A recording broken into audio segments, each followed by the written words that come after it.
تاجدار ختم نبوت، ہم نے تو سوچا تھا اتنی سری اور بے باکانہ انداز میں کی گئی گستاخی کے اوپر پاکستان کا میڈیا بھی سیخ پا ہوگا، پاکستان کی عدلیہ جس کو بہت زیادہ سموٹو لینے کا شوق چڑھا ہوا ہے وہ بھی بیدار ہوگی، پاکستان کے پارلیمنٹیرین جو پارلیمنٹ کی عزت کے لیے یکجا ہونے کے دعوے دار ہیں وہ بھی میدان میں ہوں گے۔ ہم نے تو سوچا تھا کہ اقوام متحدہ میں اسلام کا نام لینے کا کریڈٹ لینے والے وہ بھی میدان میں ہوں گے، اور لبیک والوں کو اس دفعہ کم از کم روزے کی حالت میں نہیں نکلنا پڑے گا۔ اتنی کھلم کھلا ایک واضح گستاخی کے بعد ہمیں لوگوں کو یاد دہانی نہیں کرانی پڑے گی، بتانا نہیں پڑے گا، لیکن قلندر لاہوری نے ایسے پہلے نہیں فرمایا تھا کہ میں تجھ کو بتاتا ہوں تقدیر امم کیا ہے، میں تجھ کو بتاتا ہوں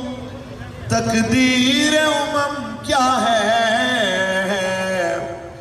شمشیر و سینہ اول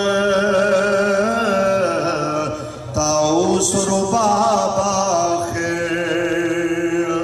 ہم یہ بتانا چاہتے ہیں گستاخان رسول تمہارے مذاکرات ٹاک ٹیبل ٹاک کے ذریعے ان کی زبان کو لگام نہیں ڈالی جا سکتی، ان کا ایک ہی علاج ہے من سب نبی، من سب نبی، من سب نبی، من سب نبی، من سب نبی، من سب نبی، من سب نبی۔ اور میں اس معاملے میں بھی بالکل واضح طور پہ کہنا چاہتا ہوں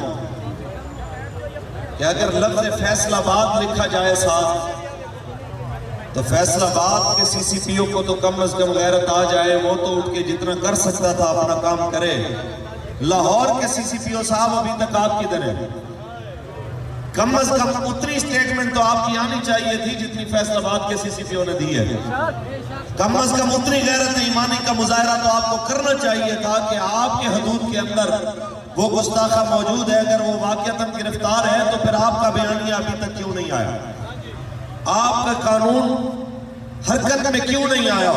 آپ نے اپنی طاقت اس وقت تک استعمال کیوں نہیں کی؟ یہ یاد رکھیے یہ کرسی سدا رہنے والی نہیں ہے، آپ سے پہلے بھی یہاں بڑے بڑے آئے،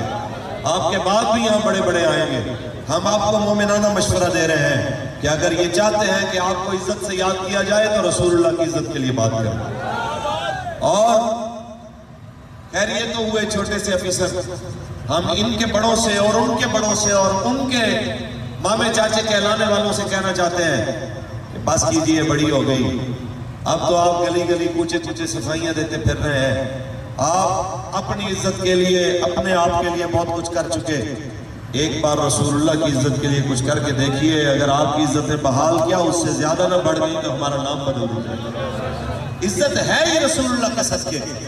کہ قرآن کہتا ہے وَلِلَّهِ الْعِزَّةُ وَلِرَسُولِهِ وَلِلْمُؤْمِنِينَ، عزت اللہ کے لیے، اللہ کے رسول کے لیے، اور عزت ایمان والوں کے لیے۔ تحریک لبیک یا رسول اللہ ایک شارٹ نوٹس کے اوپر ہزاروں غلامان رسول کو یہاں جمع کر کے ایک پیغام دینا چاہتی ہے۔ تحریک لبیک یا رسول اللہ لاہور کی جتنی قیادت ہے سید نذیر شاہ صاحب اور ان کی ساری ٹیم کو میں مبارکباد میں پیش کرتا ہوں، اور ان کے ذریعے سے پیغام بھی دینا چاہتا ہوں کہ یہ ایک دن کے شارٹ نوٹس پہ رسول اللہ کے یہ غلام یہ آپ کو بتا رہے ہیں کہ حضور کی عزت کے لیے ہمیں 1 منٹ پہلے کی بھی کال دی جائے گی، یہ تو صرف لاہور ہے، ہم اسلام آباد آنے کے لیے بھی تیار ہیں اور کسی حد تک بھی جانے کے لیے تیار ہیں، اسی کاز کے اوپر جس کے اوپر بابا جی ہمیں کھڑا کر کے گئے ہیں کہ من سب نبیاں، من سب نبیاں، من سب نبیاں، من سب نبیاں، من سب نبیاں، من سب نبیاں، من سب نبیاں۔ اور میں ان تمام لوگوں کو بارے دیگر مشورہ دے رہا ہوں کہ تھوڑی بات کو ہی بہت زیادہ ہی سمجھا جائے، اور عقل مند کے لیے اشارہ کافی ہوتا ہے۔ تحریک لبیک یا رسول اللہ ہر بات کے اوپر صبر کر سکتی ہے، رسول اللہ کی ناموس اور عزت اور ختم نبوت کے اوپر کوئی صبر نہیں ہو سکتا۔ حضور کی عزت کے معاملے میں کوئی بھی چیز برداشت نہیں ہو سکتی۔ ایک بال برابر بھی کوئی چیز رسول اللہ کی عزت و ناموس کے خلاف اگر ہوگی تو تحریک لبیک یا رسول اللہ میدان عمل میں ہوگی۔ جب تک ایک بھی کارکن ہمارا زندہ ہے رسول اللہ کی ناموس کے لیے اپنی گردن دینے کے لیے میدان عمل میں ہے انشاءاللہ، اور رہے گا۔ اور ہر گستاخ کو ہم یہ کہنا چاہتے ہیں کہ تم جتنا مرضی اپنے آپ کو سیف اور سیکیور سمجھو، تم غلط فہمی کا شکار ہو، تمہاری گردن کے اوپر کوئی نہ کوئی عاشق رسول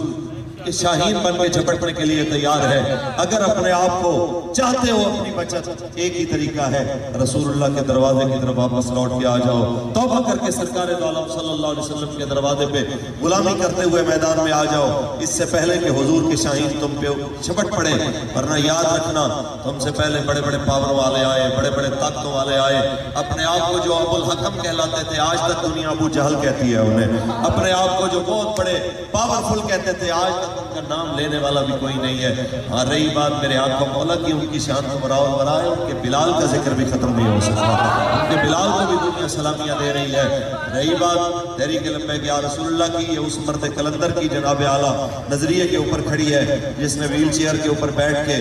7 مہینے قید کاٹی، گرمیوں اور سردیوں دونوں موسم کی قید کاٹ کے اور قید تنہائی کاٹ کے، اذیت اور جناب اعلیٰ مصیبتیں دیکھنے کے بعد پھر بھی کہا، جب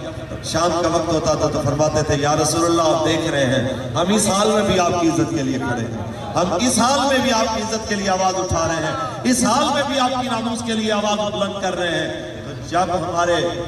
قبلہ استاد گرامی ویل چیئر پہ بیٹھ کے قید و بند کی صعوبتیں برداشت کر سکتے ہیں، شیلنگ اور چلتی گولیوں کے اندر حضور کی عزت کی بات کر سکتے ہیں، تو تحریک لبیک کا کوئی بھی کارکن ہو وہ کسی حد تک بھی حضور کی عزت کے لیے جا سکتا ہے انشاءاللہ۔ تاجدار ختم نبوت پاکستان کا مطلب کیا، دستور ریاست کیا ہوگا؟ آپ سب سے یہی گزارش ہے تحریک کے ساتھ شانہ بشانہ کھڑے ہوئیے۔ پاکستان میں ان تمام گستاخیوں کا کیا، عالم اسلام میں اٹھنے والی ہر گستاخ آواز کا ایک ہی حل ہے کہ پاکستان میں حدود کا نظام نافذ کیا جائے، اور رہی بات رسول اللہ کے دین کی، تو اس نے تخت پہ آنا ہے، ہر ایک کو چاہیے وہ اپنا کردار ادا کرے، کیونکہ کوئی گل باقی رہے گا نہ چمن، بس رسول اللہ کا دین حسن۔ یہ ہمارے امیر محترم ساز حسین رضوی صاحب نے پہن بتا دیا ہے، میں بارے دیگر سمجھانا چاہتا ہوں۔ کوئی بندہ 295 سیل کی طرف پہلی آنکھ سے نہ دیکھے نہیں تو آنکھیں نکال دیں گے، کوئی پوری زبان مت بولے نہیں تو زبان کھینچ لیں گے، کیونکہ رسول اللہ کے دین میں تو رہنا ہی رہنا ہے کہ بس رسول دین حسن، سب فنا ہو جائیں گے کافی ولیکن حشر تک نعت حضرت کا زبانوں پر سخن رہ جائے گا، بس رسول